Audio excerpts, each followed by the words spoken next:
Hi friends, welcome to my channel. ఈరోజు మనం చేయబోయే రెసిపీ వచ్చేసి బేజా ఫ్రై. ఈ బేజా ఫ్రైని సింపుల్గా ఎలా తయారు చేయాలో చూసేద్దామా, రండి.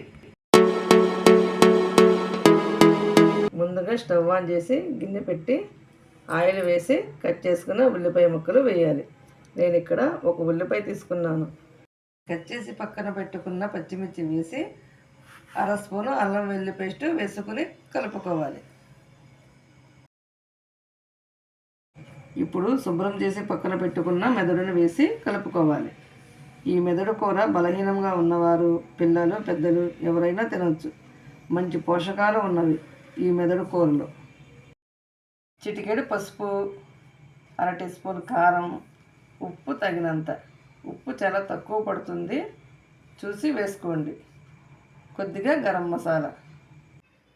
ఈ మసాలాలన్నీ బాగా పట్టేలా కలిపి ఈ సువాసన పోయేలా గరిటతో కలుపుకొని 2 నిమిషాలు మూత పెట్టి మగ్గనివ్వాలి.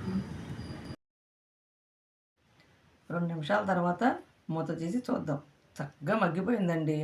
చూస్తున్నారుగా, గరిటతో కలిపితే ఇలా ముక్కలు ముక్కలుగా విడిపోతుంది. ఇప్పుడు అర గ్లాస్ వాటర్ వేసుకొని మూత పెట్టి మరో 5 నిమిషాలు ఉడకనివ్వాలి. 5 నిమిషాల తర్వాత మూత తీసి చక్కగా ఉడికిపోయిందండి.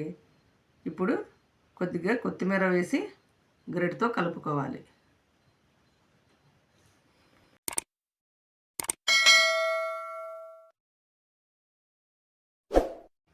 ఒక స్పూన్ మసాలా పౌడర్ వేసి కలుపుకోవాలి. అంతేనండి, బేజా ఫ్రై ఎంతో సింపుల్గా అయిపోయింది. ఇక స్టవ్ ఆఫ్ చేసి సర్వ్ చేసుకోవటమే. ఈ బేజా ఫ్రై ఎంతో అద్భుతంగా వచ్చింది. మీరు కూడా బేజా ఫ్రై ట్రై చేసి ఎలా వచ్చిందో చెప్పండి. మా వీడియో నచ్చితే లైక్ చేయండి, షేర్ చేయండి, సబ్స్క్రైబ్ చేసుకోండి.